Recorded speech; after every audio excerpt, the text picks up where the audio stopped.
Dixon சுங்கைலிங்கி ஆற்றில் car ஒன்று விழுந்ததில் ஷா அலாமை சேர்ந்த 6 மற்றும் 8 வயதுடைய 2 குழந்தைகள் நீரில் மூழ்கி பரிதாபமாக உயிரிழந்தனர். இது குறித்து நெகிரி செம்பிலான் போலீஸ் தலைவர் டத்தோ அல்சாப்னி அஹ்மத் கூறுகையில், இந்த சம்பவம் குற்றவியல் சட்டம் பிரிவு 302 கீழ் விசாரிக்கப்படுவதாக தெரிவித்தார்.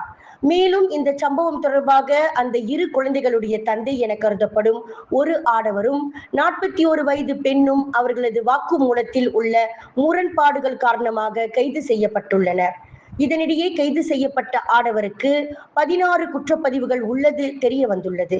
மேலும் இந்த விபத்தில் சிக்கிய கார் காணாமல் போனதாக முன்னர் புகார் அளிக்கப்பட்டிருந்தது.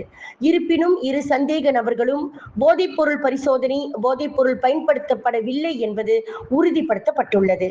மேலும் நீரில் மூழ்கிய காரில் சிக்கியிருந்த குழந்தைகள் பின்னர் மீட்கப்பட்டு சம்பவ இடத்திலேயே உயிரிழந்ததாக அறிவிக்கப்பட்டனர். இதற்கிடையில் அந்த பெண் பொதுமக்களால் காப்பாற்றப்பட்டார்.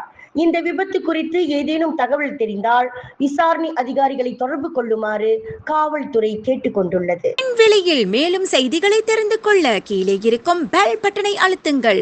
உங்கள் ஆதரவை வெளிப்படுத்த லைக் மற்றும் ஷேர் செய்யுங்கள். தொடர்ந்து விண்வெளியுடன் உங்கள் பயணத்தை தொடர்ந்திருக்க சப்ஸ்கிரைப் செய்யுங்கள்.